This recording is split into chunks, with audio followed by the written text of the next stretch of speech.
Hello aspirants, welcome to Odisha IAS academy. मैं दानिश फराज एक बार फिर से आपके सामने हाजिर हुआ हूं मॉडर्न हिस्ट्री का एक नया टॉपिक लेकर के। और इससे पहले मैंने एडवेंट ऑफ यूरोपियंस पढ़ा रखा है, जो कि पार्ट 1 और पार्ट 2 में कवर किया गया है। जिसने नहीं देखा है वो इस आई बटन में जाके क्लिक कर सकते हैं। और आज का जो टॉपिक होगा हमारा वो एडवेंट ऑफ यूरोपियंस के बाद। और चलिए आज का टॉपिक क्या होगा उस चीज को हम फ्रेम करते हैं। सबसे पहले ये समझेंगे कि हम लोगों ने पढ़ा क्या है। हम लोगों ने देखा है कि भैया हमारे पास एडवेंट ऑफ यूरोपियंस में 4 कंट्रीज आती हैं। एक तो आती है पोर्टुगीज, दूसरी आती है डच, इंग्लिश और फ्रेंच आती है। अच्छा, अब ये चारों जो है ना, ये चारों स्ट्रगल करते हैं फॉर द इक्वालिटी। मतलब कौन डोमिनेंट होंगे ये कोशिश की जाती है चारों यूरोपियंस के द्वारा। अब इसमें होता क्या है कि भाई पोर्टुगीज जो है ना, Portuguese already battle of Swally hole से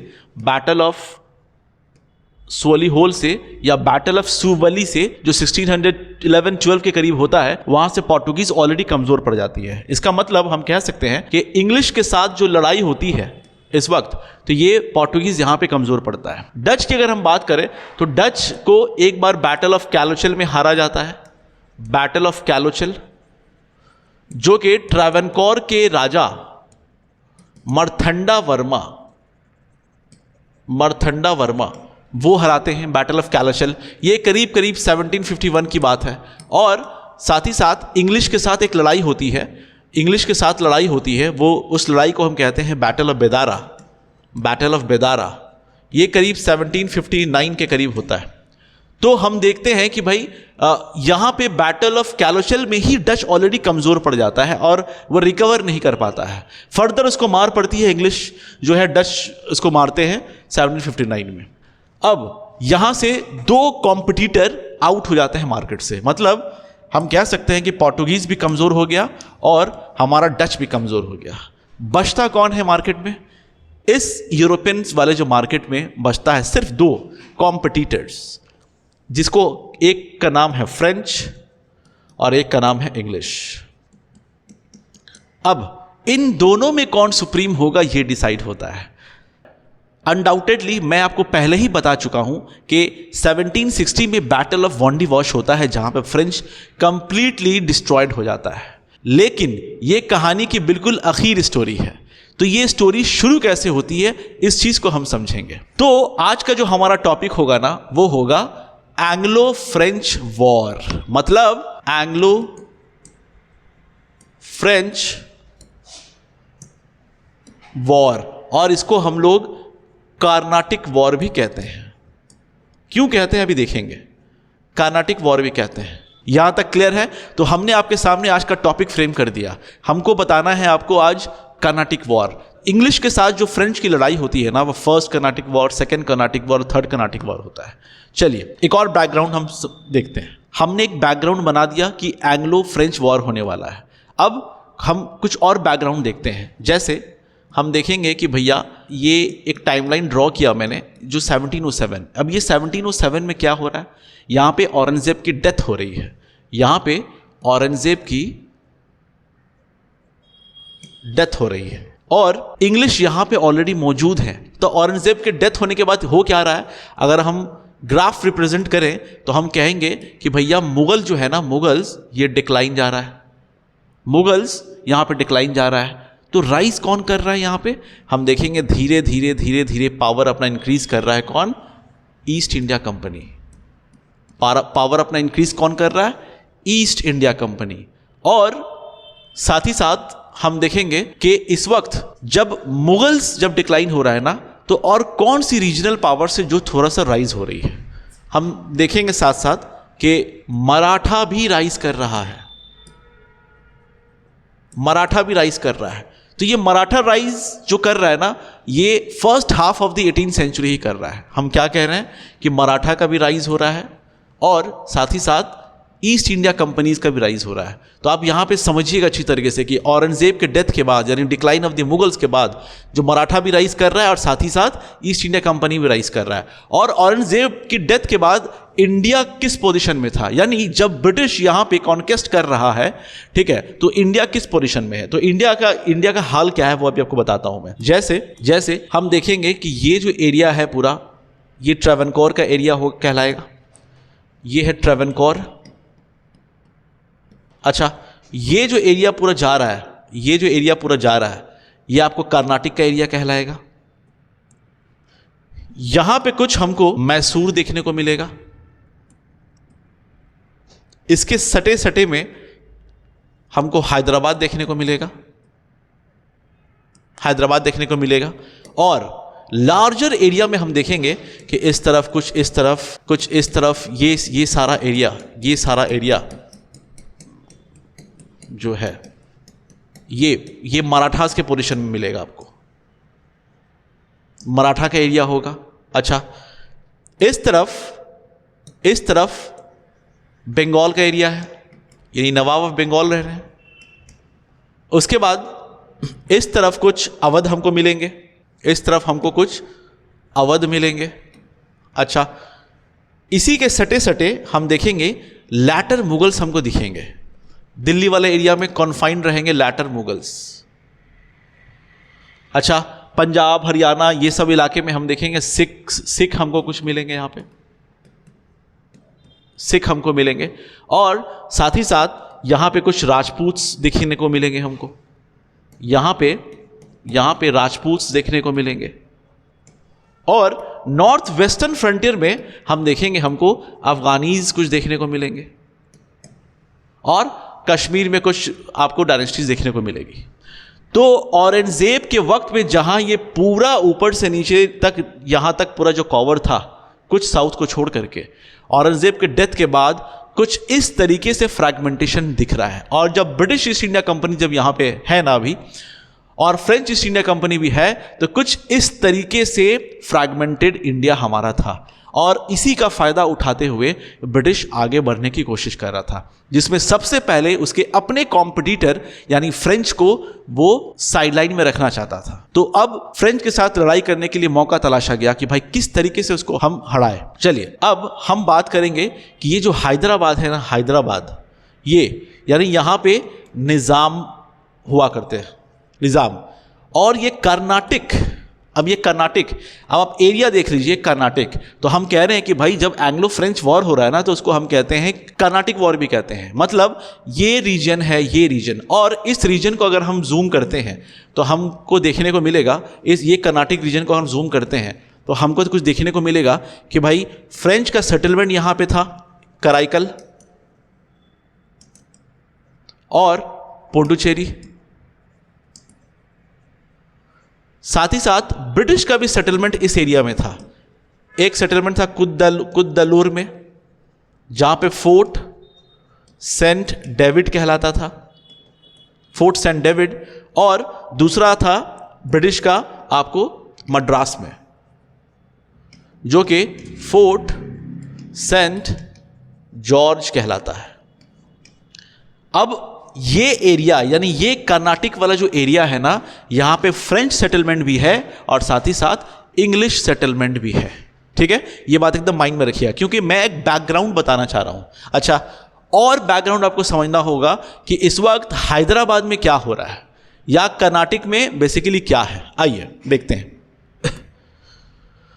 हम देखेंगे कि औरंगजेब के डेथ के बाद बहुत सारा सक्सेसर स्टेट्स जो है वो अपने आप को इंडिपेंडेंट डिक्लेयर कर देता है। देखा जा रहा है कि भाई मेन मुगल जो है, जो सेंटर में जो मुगल है वो कमज़ोर पड़ रहा है, तो हम अपने आप को ऑटोनमस डिक्लेयर करते हैं। उसी एक ऑटोनमस डिक्लेयर करने में एक निज़ाम ऑफ हैदराबाद का नाम आता है, जिसको हम कहते हैं आसफ जाह। ये देख लीजिए, आसफ जाह। और 1724 में वो अपने आप को डिक्लेयर करता है हिमसेल्फ नवाब। ठीक है, आसफ जाह। अच्छा, अब ये आसफ जाह वन क्या अपने आप को टाइटल देता है? निज़ामुल मुल्क। मतलब हैदराबाद में औरंगजेब के बाद जो निज़ाम बना है, जो निज़ामुल मुल्क है, वो आसफ जाह वन है। चलिए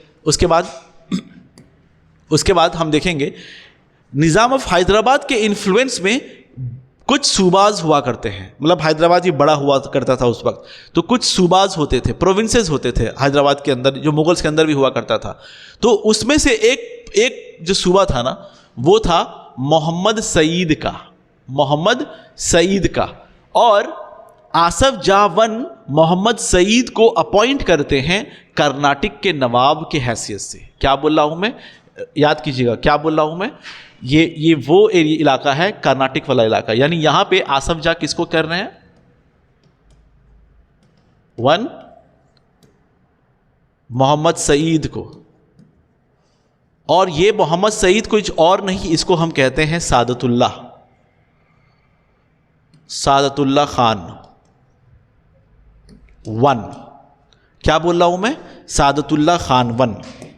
अच्छा देखें, सादतुल्लाह खान वन। अच्छा, ये सादतुल्लाह खान जो है ना, ये नवायत डायनेस्टी के फाउंडर भी कहलाते हैं। अब ये नवायत क्या है, नवायत एक कोंकणी मुस्लिम के लोग हैं, जो एक डायलेक्ट भी है, बोली जाती है, ठीक है। तो नवायत डायनेस्टी का एक फाउंडर बनते हैं सादतुल्लाह खान वन। कहाँ पे, सादतुल्लाह खान वन कौन होते हैं, ये कोई और नहीं, ये मोहम्मद सईद होते हैं। ये गवर्नर की तरह वहाँ पे रोल प्ले करते हैं, वो गवर्नर होते हैं, समझिए वहाँ के नवाब होते हैं। तो इस वक्त आसफ जाह के वक्त में नवाब ऑफ कर्नाटक अभी हमको देखने को मिलेगा सादतुल्लाह खान वन। अच्छा, और अभी मैंने आपको बता दिया कि ये नवायत जो है ना, एक कोंकणी मुस्लिम कम्युनिटी है जो कि डायलेक्ट बोली जाती है, ठीक है। सादतुल्लाह खान वन के पास जो है ना, इनके अपने बेटे नहीं थे। क्या बोल रहा हूं मैं, अगर हम बात करें कि आसिफ जाह अपॉइंट करते हैं सादतुल्लाह खान को वन को, और सादतुल्लाह खान के एक भाई होते हैं, भाई उनका नाम रहता है गुलाम अली, और इनके बेटे होते हैं, गुलाम अली के बेटे होते हैं, उसका नाम है दोस्त अली। तो सादतुल्लाह खान क्या करते हैं, दोस्त अली को अडॉप्ट करते हैं, जहन में रखिएगा, दोस्त अली को अडॉप्ट करते हैं, ठीक है। और जब दोस्त अली बड़ा हो जाता है ना, तो दोस्त अली बनता है नवाब ऑफ कर्नाटक। दोस्त अली बनता है नवाब ऑफ कर्नाटक। देख लीजिए, यही चीज यहां पे मेंशन है। क्या बोला मैं, सादतुल्लाह खान वन जो है वो दोस्त अली को अडॉप्ट करते हैं, जो उसके भाई के गुलाम अली के बेटे हैं। जब ये बड़ा होता है ना दोस्त अली, तो 1734 में दोस्त अली को हैंड ओवर कर दिया जाता है कर्नाटक, ठीक है। अच्छा, अब देखेंगे हम लोग, दोस्त अली का एक दामाद होता है, सन इन लॉ, जो चंदा साहिब होता है, और दोस्त अली का बेटा होता है सफदर अली खान। तो मैंने आपको क्या बताया, दोस्त अली के दामाद चंदा साहिब और दोस्त अली के बेटे सफदर अली खान। अब ये बंदा छोटा रहता है सफदर अली खान, ठीक है। तो दोस्त अली के अब ये नवाबशिप है, कर्नाटक के नवाब, हैदराबाद का निज़ाम कौन है, आसफ जाह। अब कौन नवाब बनेगा इसके बाद, तो हमको देखने को मिलते हैं इनको बेटे को बनना चाहिए। तो मैंने अब तक आपको क्या बताया, मैंने बताया कि भाई दोस्त अली के दामाद चंदा साहिब होते हैं और दोस्त अली के बेटा सफदर अली खान होता है। तो दोस्त अली नवाब के बाद अगला दावेदार कौन हो सकता है, सिंपल है, उनके बेटे, ठीक है। तो सफदर अली खान को ना असैसिनेटेड कर दिया जाता है, मार दिया जाता है 1743 में। और इससे पहले करीब 1741 में मराठा के साथ एक लड़ाई होती है, बैटल ऑफ तिरुचिरापल्ली। यहां पे छत्रपति शाहू, अब ये मराठा के रूलर है इस वक्त, जब मैं मराठा बताऊंगा तब आपको लिंक कनेक्ट कर दूंगा, ठीक है। तो मराठा में छत्रपति शाहू जी जो है, ये इनके साथ लड़ाई वड़ाई होती है। तो बैटल ऑफ तिरुचिरापल्ली में चंदा साहिब को बंधक बना लिया जाता है, ठीक है। अब यहां पे क्या हो गया, क्योस हो गया कि भाई अब नवाब यहां पे इस वक्त कौन बनेगा। तो अब आसफ जाह यहां पे एंटर करते हैं, इंटरवीन करते हैं। कैसा इंटरवीन करते हैं, सफदर अली खान का एक बेटा है जो बहुत ही छोटा है, सफदर अली खान का बेटा है, जिसको नाम बोला जाता है सादतुल्लाह खान टू, और ये बहुत बच्चा रहता है। तो इसको डिक्लेयर किया जाता है, सफदर अली खान का बेटा सादतुल्लाह खान टू को डिक्लेयर किया जाता है कि भाई ये नवाब ऑफ कर्नाटक बनेगा, ठीक है। लेकिन ये बच्चा रहता है, तो बच्चा रहता है इसलिए इनके साथ रिप्रेजेंटेटिव बनाता है एक अनवारुद्दीन को, जो एक कमांडर रहता है। याद रखिएगा, अनवरुद्दीन को। लेकिन इस सादतुल्लाह खान को भी मार दिया जाता है और बचता है अनवरुद्दीन। और अनवरुद्दीन 1744 में आपको नवाब ऑफ कर्नाटक दिखता हुआ मिलेगा। ये एक बैकग्राउंड है हैदराबाद और कर्नाटक के लिंकअप का, और साथ ही साथ कर्नाटक में क्या हुआ है, क्या सीन है, ये चीज़ है जो इंटरनल वहाँ पे चल रहा है टसल। ठीक है, अभी यहाँ पे ब्रिटिश और फ्रेंच कैसे इंक्लूड होंगे वो अभी आपको कुछ देर में पता चलेगा। अभी तक आपको समझना होगा कि भैया अनवरुद्दीन 1744 में नवाब ऑफ कर्नाटक है, लेकिन ये सफ़र कैसा रहा?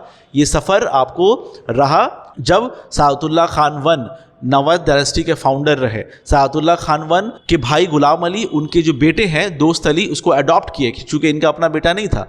अब दोस्त अली का भी एक बेटा है जिसको सफदर अली खान कहते हैं, और उनका एक दामाद है चंडा साहब। अब अगला नवाब सफदर अली खान ही को बनना था, लेकिन सफदर अली खान को भी देखा जाता है कि 1743 में इनको मार दिया जाता है, असैसिनेट कर दिया जाता है, और चंडा साहब को जो है उससे पहले ही से एक बंधक बना के रखा जाता है बैटल ऑफ तिरुचिरापल्ली मराठा छत्रपति शाहू के द्वारा। अच्छा, उसके बाद क्या होता है? आसफ जाह इंटरवीन करते हैं कि भैया आप कौन यहाँ पे नवाब ऑफ कर्नाटक रहेगा चलाने वाला? तो सफदर अली खान का बेटा सादतुल्लाह खान II को बोला जाता है, लेकिन उसके पीछे रिप्रेजेंटेटिव लगा जाता है आपको अनवरुद्दीन के। तो अनवरुद्दीन यहाँ पे आपको 1744 में नवाब ऑफ कर्नाटक दिखता हुआ मिलेगा। अब हम आपको एक बैकग्राउंड बता चुके हैं कि हैदराबाद और कर्नाटक वक्त में ऐसा कुछ हो रहा है। ठीक है, अब फर्स्ट कर्नाटक वॉर की तरफ हम मूव करेंगे। जो मैंने बताया ये पूरी चीज़ जो है यहाँ पे आपको लिखा हुआ मिलेगा। आपको एक और चीज़ नोट करेंगे, कर्नाटक का जो कैपिटल है ना वो है आरकोट, ये याद रखिएगा। कर्नाटक का जो कैपिटल है वो है आरकोट, और सादतुल्लाह खान के II के असैसिनेटेड के बाद से ये नवायत डायनेस्टी भी ख़त्म होता है, याद रखिएगा। ये सब हम लोग पढ़ चुके हैं कि भाई ब्रिटिश का भी सेम जगह पे था और फ्रेंच का भी सेम जगह पे था। मतलब ये कर्नाटक है तो कर्नाटक में भाई कराईकल, पुडुचेरी, और ब्रिटिश का फोर्ट सेंट जॉर्ज यानी मद्रास, और फोर्ट सेंट डेविड यानी कुद्दालोर में। चलिए, अब फर्स्ट कर्नाटक वॉर क्या होता है और कैसे होता है, तो बड़ा ही अच्छा टॉपिक है ये। तो फर्स्ट कर्नाटक वॉर, तो एक चीज़ तो क्लियर है कि हम कर्नाटक किसको बोल रहे हैं, ठीक है, किस रीजन की बात कर रहे हैं। अब समझिएगा, इसका जो बैकग्राउंड वो है ऑस्ट्रियन वॉर ऑफ सक्सेशन। इसका जो बैकग्राउंड है ना वो है ऑस्ट्रियन वॉर ऑफ सक्सेशन। अब ये ऑस्ट्रियन वॉर ऑफ सक्सेशन क्या है? यूरोप में ऑस्ट्रिया की गद्दी पे कौन रहेगा इसके लिए लड़ाई चल रही थी, और इस ऑस्ट्रियन वॉर ऑफ सक्सेशन में इंग्लिश और फ्रेंच आमने सामने आ गए। तो ये बैकग्राउंड है फर्स्ट कर्नाटक वॉर का, यानी इसमें इंग्लिश वर्सेस फ्रेंच आमने सामने वहाँ पे यूरोप में लड़ाई कर रहे थे। इसी ऑस्ट्रियन वॉर ऑफ सक्सेशन का कुछ वॉर है साइलेसियन वॉर, ये एक पार्ट है, याद रखिएगा। साइलेसियन वॉर इसी ऑस्ट्रियन वॉर ऑफ सक्सेशन का पार्ट है। साइलेसियन वॉर 1, साइलेसियन वॉर 2 चल रहा है, और ये स्टार्ट कब से हो रहा है समझिए, ये हो रहा है 1740 से आपको देखने को मिलेगा, 1740 से देखने को मिलेगा। अब जो ऑस्ट्रियन वॉर ऑफ सक्सेशन हो रहा है, इंग्लैंड और फ्रेंच यहाँ पर भी दोनों कॉम्पिटिटर मौजूद हैं, सेम एरिया में भी मौजूद हैं। तो अब टेंशन ऑलरेडी क्रिएट है, लेकिन ये टेंशन कैसे बढ़ गया वो हम देखेंगे। एस्केलेशन ऑफ टेंशंस कैसे बढ़ गया? ब्रिटिश ने क्या किया? छेड़खानी कर दी फ्रेंच के साथ 1745 और एक रेफरेंस के मुताबिक 46 में, यानी आप 45 अभी फिलहाल समझ लें। 1745 में ब्रिटिश ने फ्रेंच फ्लीट के ऊपर अटैक कर दिया। अटैक किसने किया? इंग्लिश ने किया। इंग्लिश जो अटैक कर इनका ऑफिसर का नाम क्या था? Captain Barnett. ये एक एमसीक्यू याद रखिएगा। Now this is your immediate cause. अगर क्वेश्चन आए कि भैया फर्स्ट कर्नाटक वॉर का इमीडिएट कॉज क्या है, तो वो है British attacked French fleet under captain Barnett. अब फ्रेंच को आ गया गुस्सा, छेड़खानी तो हो गई। फ्रेंच नहीं चाहता था कि यहां पे लड़ाई हो, क्योंकि फ्रेंच कहीं ना कहीं जानता था कि कौन थोड़ा सा स्ट्रांग है। इस वक्त यहां पे फ्रेंच में कौन थे? डुप्लेक्स थे। तो डुप्लेक्स क्या करते हैं? डुप्लेक्स फ्रेंच का एक कॉलोनी समझिए, मॉरिशस में फ्रेंच के अंदर में था। वहां पे एक गवर्नर था ला बोर्दोनास। कौन था? ला बोर्दोनास। इससे मदद मांगी, ठीक है, ला बोर्दोनास से मदद मांगी। और ला बोर्दोनास क्या करता है कि अपना शिप लेकर के आता है प्रोटेक्ट करने के लिए, लेकिन रास्ते में ही ना ब्रिटिश का जो एक और कमांडर है पेटन, मॉरिशस गवर्नर ला बोर्डोनास से हेल्प ले रहा है और ये शिप लेकर के आता है, पर पेटन इसको रोकने की कोशिश करता है। ये ब्रिटिश कमांडर है, पेटन, ये ब्रिटिश कमांडर है, ठीक है, ये इसको रोकने की कोशिश करता है, लेकिन फिर भी फ्रेंच यहां पे थोड़ा सा मजबूत दिखता हुआ नजर आएगा आपको। प्लस हम देखेंगे कि भाई असिस्टेंट्स ऑफ कर्नाटिक, इस वक्त कर्नाटिक में नवाब कौन है? इस वक्त नवाब हैं अनवारुद्दीन, इसीलिए मैं आपको बैकग्राउंड समझा रहा था। इस वक्त कौन है? अनवारुद्दीन। अच्छा, अब अनवारुद्दीन है तो अनवारुद्दीन इंग्लिश के साइड था। अनवारुद्दीन इंग्लिश बोला कि तुम्हारे एरिया में ऐसा हो रहा है, कुछ हो रहा है मामला, तुम देखो फ्रेंच को, ठीक है। तो डुप्लेक्स के पास नेगोशिएशन होता है अनवारुद्दीन का। फ्रेंच के जो गवर्नर है डुप्लेक्स, वो प्रॉमिस करता है कि भाई हमको रहने दीजिए, करने दीजिए, मद्रास जो हम लेंगे तो हम आपको दे देंगे। तो ये याद रखिएगा, डुप्लेक्स प्रॉमिस करता है कि हम मद्रास आपको दे देंगे। उसके बाद हमको देखने को मिलता है फॉल ऑफ मद्रास। फ्रेंच जल्दी ही जो है मद्रास को कैप्चर कर लेता है। अनवारुद्दीन को डुप्लेक्स किसी तरीके से कन्विंस कर लेता है कि भैया मद्रास हम आपको दे देंगे। उसके बाद होता क्या है कि भाई फॉल ऑफ मद्रास होता है। अब ये फॉल ऑफ मद्रास कब होता है? ये होता है 1746 में। अब ये 1746 में क्या हो रहा है?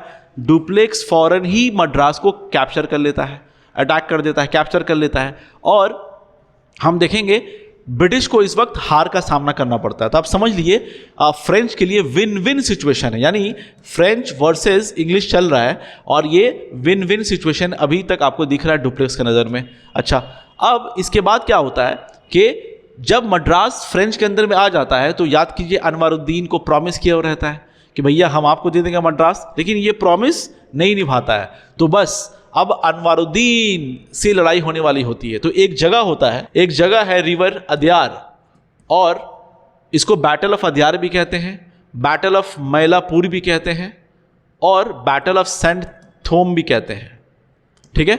ये लड़ाई होती है, ये लड़ाई होती है। किसके साथ लड़ाई होती है? यहां पे हम बात करेंगे डुप्लेक्स के साथ लड़ाई होती है। किसकी? हम देखेंगे अनवारुद्दीन की लड़ाई होती है। लेकिन अनवारुद्दीन के कमांडर कौन रहते हैं? महफूज खान। अनवारुद्दीन के कमांडर होते हैं महफूज खान, और ये बहुत बड़ी आर्मी रहती है, और ये बहुत बड़ी आर्मी रहती है। इसके कंपैरिजन में डुप्लेक्स की आर्मी बहुत छोटी रहती है, लेकिन स्किलफुल रहती है, ये बात याद रखिएगा, ठीक है। तो अब ये battle of Adyar, battle of Mylapore या बैटल ऑफ सेंट थॉम जो है डुप्लेक्स और अनवारुद्दीन में होता है, जो महफूज खान के कमांडर के अंडर द कमांडरशिप ऑफ द महफूज खान चलता है। यहां पे विन विन सिचुएशन रहता है फ्रेंच का, डुप्लेक्स यहां पे जीतता है, विक्ट्री विक्ट्री, ठीक है। ये लड़ाई बहुत ही इंपॉर्टेंट है। तो एक तरफ फ्रेंच अभी विन विन सिचुएशन में, इसके अलावा हम देखेंगे कि भाई पौंडीचेरी को भी कैप्चर करने के लिए अटेम्प्ट लिया गया। किसने लिया? बॉस्कैवन। किसने लिया? बॉस्कैवन ने लिया, ठीक है। और ये सब हो ही रहा था कि अचानक से जो ऑस्ट्रियन वॉर ऑफ सक्सेशन है, वहां पे इंग्लिश और फ्रेंच के साथ एक पीस ट्रीटी होता है जिसको कहते हैं एलेक्स ला चैपल। एलेक्स ला चैपल, तो वो एलेक्स ला चैपल ट्रीटी के तहत जो है हम देखेंगे ये फर्स्ट कर्नाटिक वॉर का एंड होता है। क्या कह रहा हूं मैं? एलेक्स ला चैपल, इससे end of first Carnatic war, ठीक है। अब इससे हमको सीख क्या मिला? इस वॉर का सिग्निफिकेंस क्या है? इस वॉर का सिग्निफिकेंस ये है,